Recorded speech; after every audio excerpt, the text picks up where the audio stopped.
5G. Uncertainty has engulfed the entire season, but today is a day for judgment.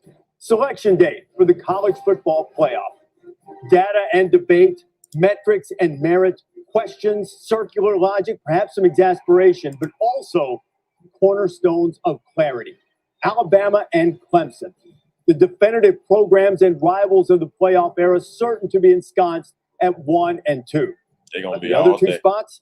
Well, Notre Dame split a pair with Clemson, but yesterday's blowout loss at the hands of a full-strength Tiger team dredged up memories of the Irish being overmatched against the elite.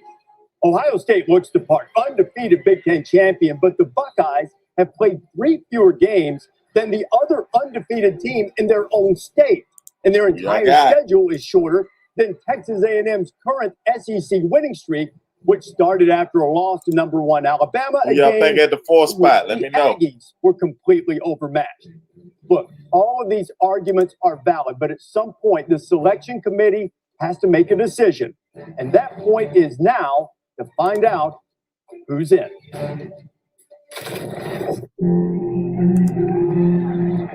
Uncertainty. If that's been the word of this year.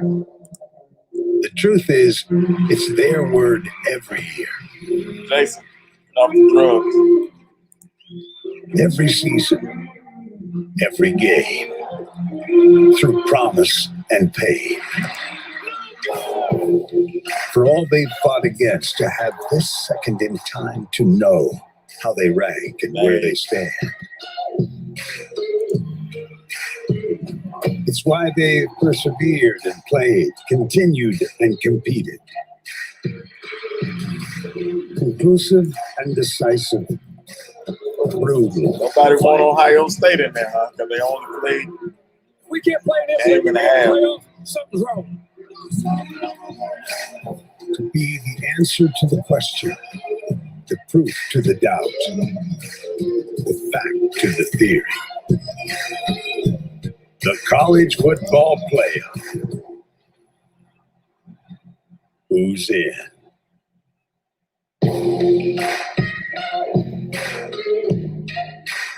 Might be the toughest job any committee's had in the 7-year history of the college football playoff. There's Gary Barta. He is the chair of the selection committee. He will join us to explain the logic, explain the rationale, how the 4 teams are chosen. I don't know how long they're going to let me do this. People in a room. They might cut the feed. Schedules, pandemic impacted the season from we'll start to finish. But through it all, Clemson emerges again as ACC champions. There's likely to be a socially distanced pizza party that has become a tradition at Clemson. Pizza party is synonymous with the Tigers on selection day these days. As they wait to see where they are, likely they will be number 2. Clemson, the ACC champions, conference championship games on Saturday, at least provided another data point for that selection committee to evaluate. Ohio State was tested. They pulled away when they started giving the ball to Space Sermon. What a performance from him. I mean, all-time leading rusher in a single game in Ohio State football history. There's been some incredible backs and a good response. 331 yards per Sermon. Then with Trevor Lawrence back, Clemson took care of Notre Dame with ease, 34-10. Lawrence, the MVP of the ACC championship game, 6 in a row. And then Alabama and Florida. What a shootout last night. Yeah, that three-headed monster for the Tide. Unbelievable. Mac Jones, he basically secures his Heisman bid. Najee Harris running and catching. Devontae Smith, incredible. And then Joey, Cincinnati, conference champions for time since 2009. Not biased toward Ohio so State. much respect for what Cincinnati's been able to do. Not a lot of respect in the room, dropping a couple spots the last couple of weeks, but they've been an outstanding team. And we have reporters everywhere. Chris Lowe is at Alabama. Crimson Tide expects to be number 1. Marty Smith, we'll see if he gets a slice of pizza at Clemson coming up. Gene Wojciechowski rocking the great orange tie as the Buckeyes wait. And we have news from Ohio State that we'll share momentarily. Jen Ladd is in South Bend, Chris Button in College Station, and Holly Rowe in Cincinnati as the Bearcats, probably not terribly optimistic, but still hopeful after finishing a perfect season under Luke Fickell. I think A&M got a chance. Football playoff selection day is here. I'm Reese Davis. These are my nights, and this is our round table. I love it. Kirk Herbstreit, David Pollack, Jesse Palmer, Joey Galloway, and we'll have people throughout the day. So what do you expect to hear from the committee coming up in just a few minutes? Well, I think you brought up a great point, is that this is unprecedented, the fact that we have teams that have played a different amount of games. And while it seems to be a consensus this morning that the four teams would more than likely be with Alabama, Clemson, Notre Dame, and Ohio State, I think we all want to know the order, but we all just still want to see how the committee handles that aspect of 6 games versus Texas A&M or Cincinnati or some other teams that have obviously played more. Well, and we didn't have any out of conference, so we didn't have any of that to measure either. So the strength of record, the metrics of what's been important, it's been, I mean, I think it's safe to say it's been kind of up and down with the committee. It's been hard to figure out. A lot of times we can really put our pulse on what they're looking at and what's important to them. I don't know that we've figured that out yet. We will today, yeah. Today will be Find out. interesting. Notre Dame versus A&M, Joey, I think is the debate that people are pointing to, and I think it's a good one for Notre Dame. That's why you got your green blazer on. Yeah, unfortunately, I don't think we're going to get the debate that we enjoy on this show as we're here for 4 hours. The 4 teams to me look like they're set with Alabama, Clemson, and it just depends on which order you put Ohio State and Notre Dame. But those are going to be your 4 teams. We'll just see what those matchups are going to be, and that depends on who you like better at 3 and 4. Yeah, we know it's going to be Bama 1. We know it's going to be Clemson 2. Yeah, the question that we is, know. you got an Ohio State team that's played 6 games, won a Power 5 championship, and a Notre Dame team that played 11 games, and an A&M team that played 9 games, didn't win their respective conferences. And how does the committee Everybody's decide upset to about decipher that? I'm Ohio expecting it State. to go Ohio Number State, games Notre they Dame, play. Texas A&M. If that happened, the committee would avoid the rematch possibilities and scenarios. We just need to know if they talk about that. And they think about that as they evaluate who these top 4 teams Tell are. us in a little bit. Well, We'll just we got a lot of time for that. Gary Barr, and the one thing to remember about the process, and I tried to get Cavman, our producer, to get a whiteboard out here so I could go all beautiful mind and show you how they never get down in their process and their protocol to just saying, okay, let's decide between Notre Dame and Texas A&M. Right. Because they do it with a listing step and a ranking step. So you have groups of 6 and then groups of 3 with teams added to it. So there's always more of that. Should they change that? No, I think it's a proper way because it doesn't exclude. Then you don't exclude Cincinnati. They're in the process there. And one thing to remember in the past, in a normal year, when you have a cluster like a Notre Dame, Right. Ohio State, a Texas A&M, a Cincinnati, they look for head-to-head. They look for conference championship. They look for common opponent. There are things that they've used in the past.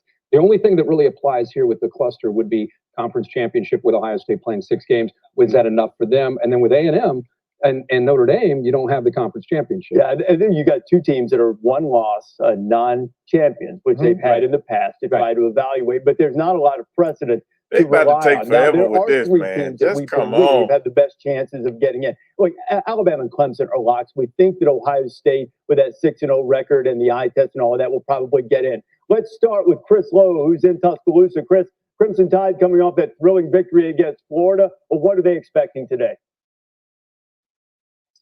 Well, I can tell you this. The last person who wants to give up 46 points, Reese, you know, is Nick Saban. But there's a feeling here inside this program that playing a close game is not all bad. And Crimson Tide has not really been pushed this season, and that will serve them well going That's a into the good point. playoff. Listen, they had to fill an onside kick. They had to make some stops defensively. They had to run the ball when they needed to. Those are things when Run you the have ball. to He grind it said out it. potentially in a playoff game. It's not bad to happen. Now, last night's win, a little bit bittersweet. Landon Copyright Dickerson, who's been infringement, the rock of that ESPN. You'll be offensive hearing line, from really my the legal emotional team. leader of this football team, going out with a knee injury. They're still waiting on the official MR results, but the fear is that he will not be back in time to play in the playoff. Stand by. I'll throw it to you, Marty, in Clemson. Thank you, Chris. Good morning. As we know, Dabo Swinney is the king of slogans. His message to his team at the outset of 2020 vision, double-double mission. Well, they achieved that double-double last evening by winning a 6th consecutive ACC championship. That means they're just the 3rd FBS program ever to achieve double-digit victories in 10 consecutive seasons, but it has not been easy. Swinney said it's always hard to win 10 games in a year, but in 2020, he called it, quote, miraculous. Earlier last week, I asked him to describe the journey for this program. He said, total chaos, uncharted waters. It's like driving on unfamiliar roads in the dark with no headlights. He said he's never been prouder personally or professionally of any group. And Reese earlier mentioned that it's probably pizza party day. He's right. They're right over here to my right in the indoor practice facility, enjoying that customary pizza party, socially distanced, of course. Now let's head up to Columbus, where my man Gene Wojciechowski is with the Buckeyes. Gene? Thanks, Marty. Here at Ohio State, I guess there's a combination of apprehension, but more confidence. Some of the players have walked by our setup here and have asked, are we in? Justin Fields, the starting quarterback, is actually outside fixing a flat tire on his car. They really don't know what's going to happen. But remember, this is a program that only had 2 spring practices. They had their season postponed, then canceled, then resumed. They didn't play their first game until late October. They've had 3 regular season games canceled, but they still found a way to win 5 regular season games, win the Big Ten championship against Northwestern. Northwestern head coach Pat Fitzgerald certainly endorses the idea of Ohio State making the playoff. And Reese, Ryan Day, after that game last night, said, look, if I could pick one team to play any game against anybody else in the country, I'm taking Ohio State. And Gene, it remains to be seen just how close to full strength Ohio State will be. Gene reporting earlier this morning that Ohio State has gotten word from the Big Ten. The decision has been made. Now, what that decision is, they don't know yet about whether the protocol the Big Ten has implemented of having players who tested positive for COVID out for a minimum of 21 days could be adjusted. Now, we don't know the answer to that yet. Big Ten apparently, according to some reporting that Gene did, has made it a decision. We'll find out what that decision is a little bit later on. So if those 3 teams are in, there's still one more spot. And we don't know for sure if Ohio State is in the field, but that seems likely. 3 others vying for 1 spot, Notre Dame, Texas A&M, and we think Cincinnati, though they haven't gotten a lot of respect in terms of rankings from the committee up to this point. Let's start in South Bend with Jen Latta. Jen? Hey there, Reese. Sometimes you just have a bad night. That is pretty much how Notre Dame quarterback Ian Book is summarizing his team's loss to Clemson in the ACC championship. Today, I'm told the team is disappointed but confident. They believe it was the anomaly because you look at the other 10 games they played this season when they were consistent, when they did execute, and they think that that should stand for something. Brian Kelly saying testing your team week in and week out matters. They also are hanging their hat on those 2 top 15. Listen, it's just my personal belief. Yeah, we spanked Texas A&M, but they that's their only loss. You know, their only loss to the number 1 team. They hung in there. They've been playing great ball ever since. Their resume just kind of stacks up, you know. So if I had to pick a team, I think Texas A&M would get in.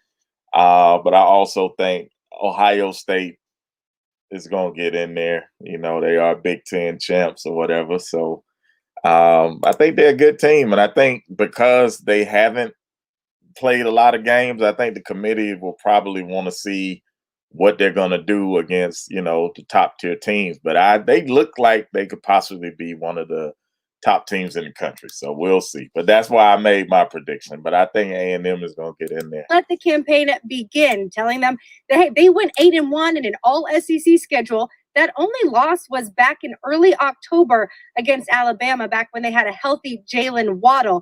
They then finished the season with 7 consecutive SEC wins. And Jimbo Fisher noting that's more games than some teams played all season.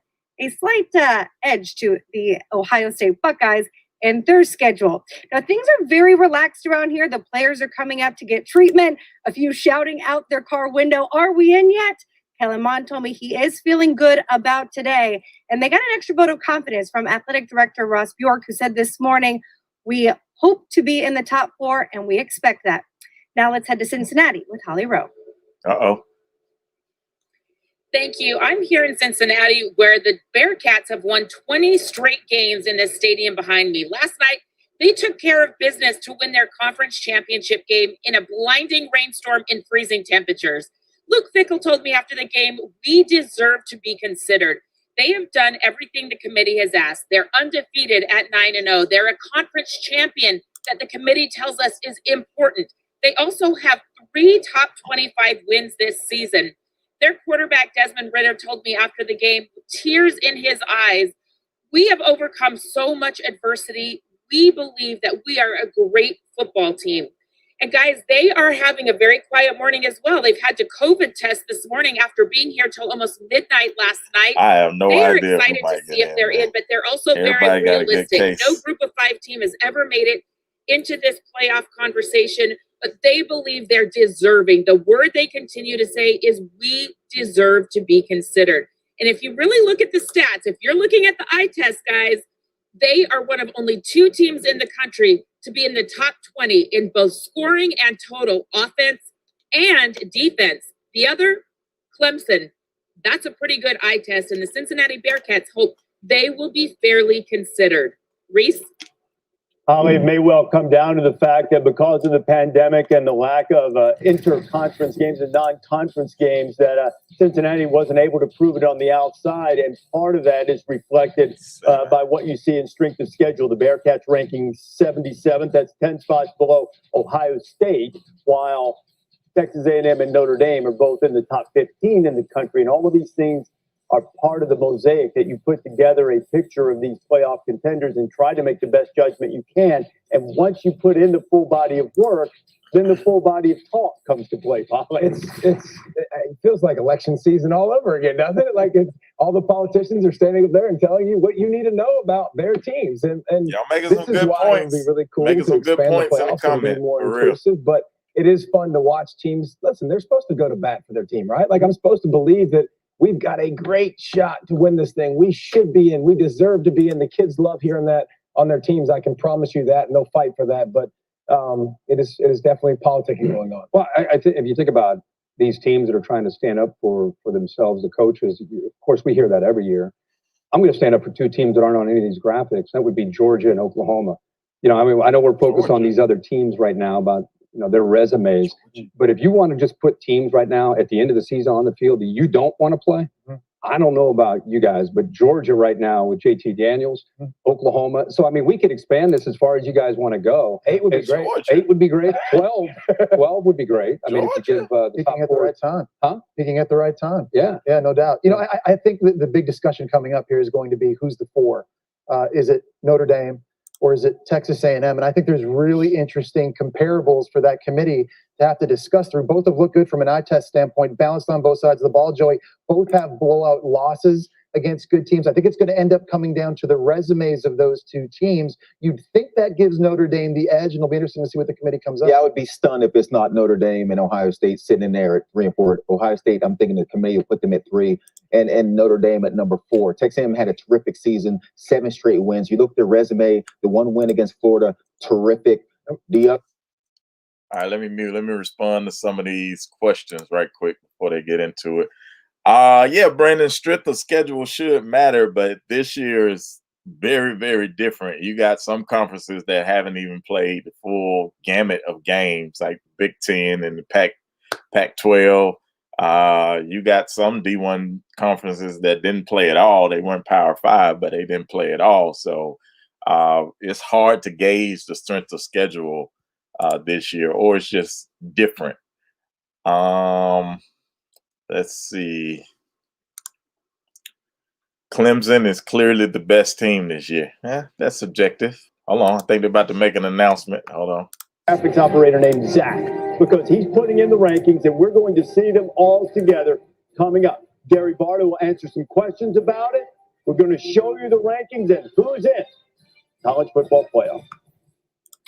And I haven't lobbied, I haven't said a word, but I'm going to know that if you're 8-1 in the SEC, we lost to the number 1 team in the country. I don't see somebody else go 8-1 in this league. Now, I've watched the games. I've seen everybody. We can play with anybody. We've got 2 top 15 wins. We've got a win over this Clemson team that was number 1 in the country. I don't know that anybody has a resume that has those 2 wins. And, we've played 11 games. I think that puts us as, without question, as one of the top 4 teams in the country. And I got to tell you what, this is one of my favorite teams I've ever been around. They've been through so much, and they just don't flinch. And I'll say this, if we had to play 1 game against anybody in the country, I'll take Ohio State Buckeyes. College. And now we see why Tommy Tuberville is a senator now. These guys are definitely politicking for their team. I mean, it is what it is. Should they expand the playoff to 8? I've always been a fan, me personally, of expanding it to 6 teams. Not 8. I'll just take 6. You get a Power 5. You get the conference champion from all Power 5 conferences, and then 1 wild card. But that's just me. A lot of people don't like it. I think it should be 6. Representation from every conference, and then you throw a wild card in there, and then of course you'll have the argument about who got left out. I don't like 8-16. I don't think it should be a everybody get in, participation trophy for everybody. Not me.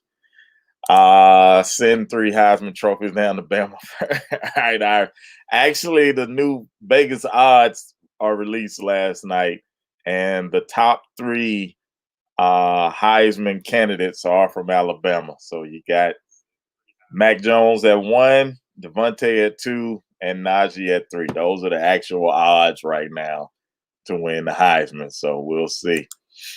Let's see. I saw one, but it disappeared. Yeah, exactly. A wild card like Coastal. So if you take all Power 5 champions, Big 12, Big 10, SEC, ACC, and Pac-12, and you get representation, now everybody across the country is going to watch because everybody has representation. And now you get a wild card. It could be like a 8-1 Texas A&M team could get in there, or you just a Cincinnati. Now they got a chance. But I don't like that 18 people with 2 losses get a chance to get in. I don't know. I feel like if you win your conference, you should be rewarded for doing that. So that's where I'm at with it. Let's see. Let's see. He says Georgia would murder A&M right now. Bama might get to. Well, that's college football, man. If they are playing their best ball, they should have played a little earlier. What can you do? Let's see. Somebody said, I can't find it, but somebody said 6 teams, somebody's getting a bye. Absolutely. I think the 1 and the 2 seed should get a bye. Absolutely. That's how I had it written up on my chart. No way they invite 3 from one team to the Heisman ceremony. They should, but they won't. You never know, bro. It's 2020. Everything is on the table, all right? 2020 is a different year, so never say never, my G. Ohio State doesn't belong with only 6 games. That's what everybody's argument is, but they do pass the eye test. They are Ohio State. They did win the conference, and we'll see. Looks like they're coming back. Let's get back to the broadcast. 5G. And shout out to AT&T, one of my brand partners. Shout out to AT&T. AT&T, if you're watching, man, I'd love to go to the playoff games this year. We had a good time last year. Just saying. I know it's different, but I'd love to be there. I got a politic. College Football Playoff National Championship Trophy presented by Dr. Pepper. That is the Holy Grail. This is the 7th year of the playoffs, started in 2014, and will commence. And in case you missed it, one of the semifinals scheduled to be in the Rose Bowl in Pasadena has been moved to Dallas. The other one will be in New Orleans, both played on New Year's Day.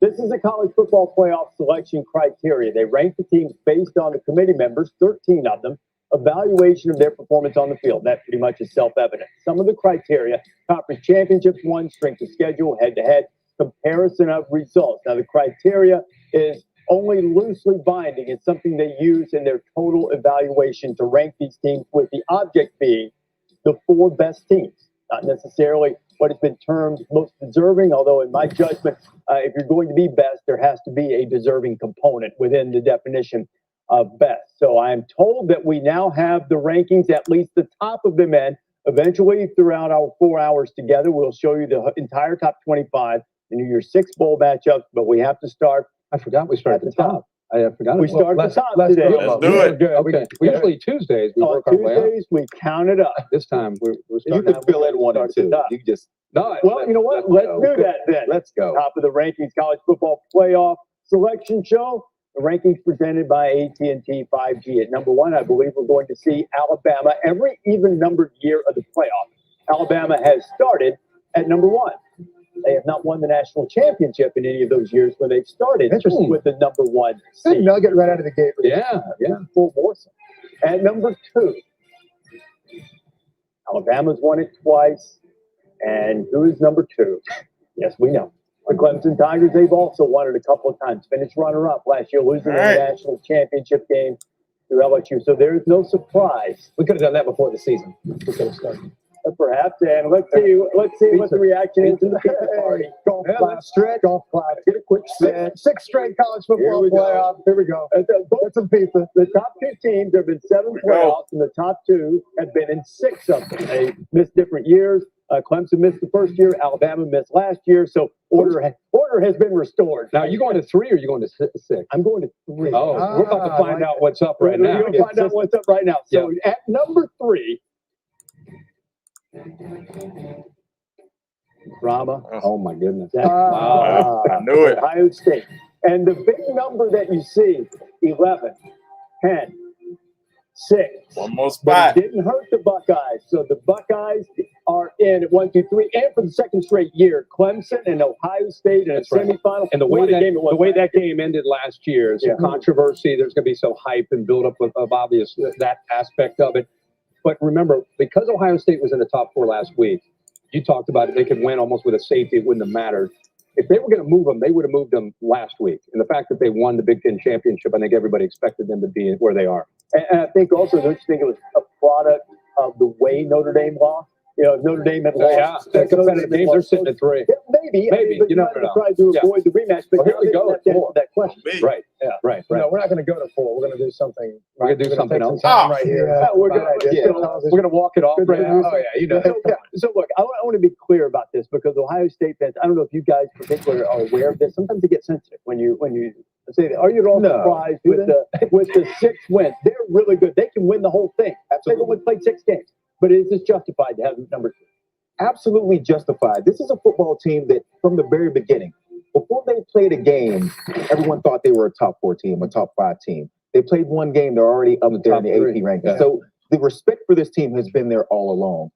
They go 6-0. Of course, they wanted to play more games. Sure, they did. Everyone wanted to see them play more games. That's not their fault. But to go 6-0, a Big Ten champion, beating a top 10 team in Indiana, now knocking off North. Joey, you went to Ohio Number State. 3 Come is on, where man. they belong, and they've earned it. Nothing was given to them. They've earned it, and they deserve it. I think if you're in the committee, you have to be impressed also, I think, sometimes by the way they've won. We've seen Justin Fields struggle mightily throwing the ball in their biggest games against Indiana and Northwestern. Both those games, Master Teague, Trey Sermon, they run the ball, they grind it out.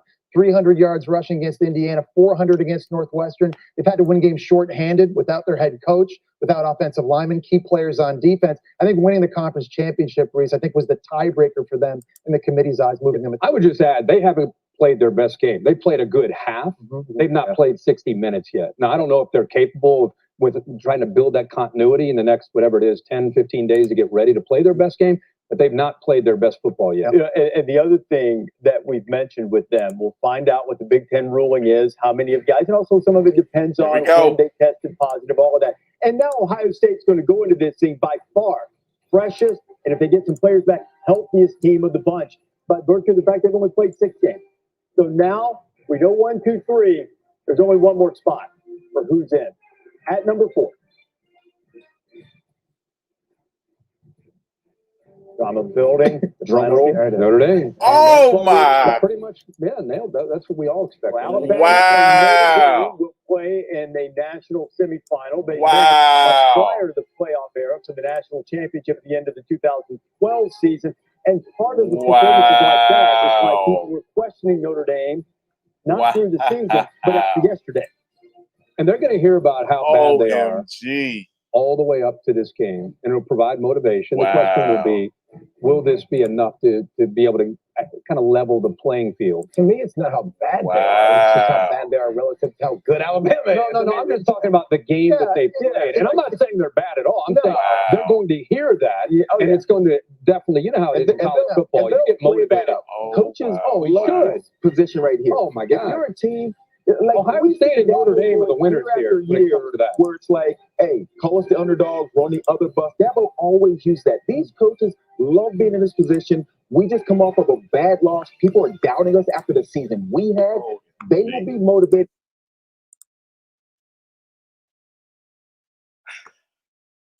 I'm stunned. I'm literally stunned. Y'all watch for number 5 and 6. I don't. It is what it is, man. We got Notre Dame, so looks like we'll probably be playing them in New Orleans, maybe. Yeah.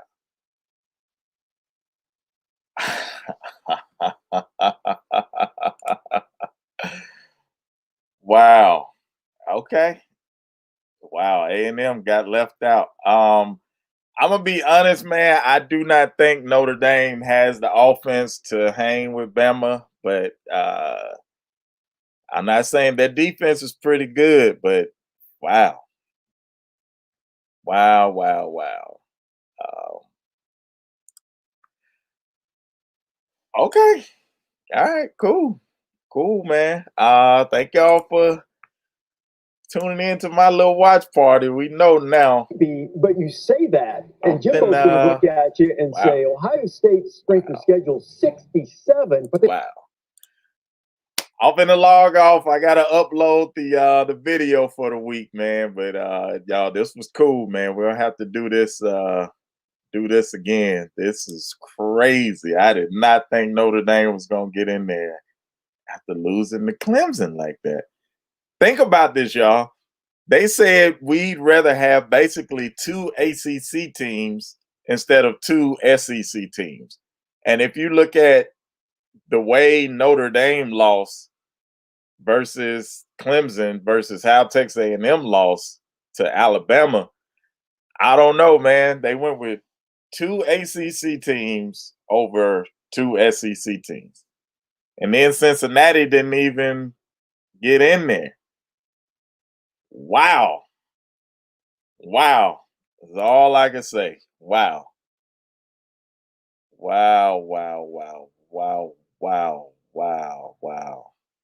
That is crazy. I'm literally in shock right now, man. I'm literally in shock right now. So, okay. Hey, peace and blessings, man. Let me go upload. This is blowing my mind, dog. Roll Tide, y'all. Shout out to all the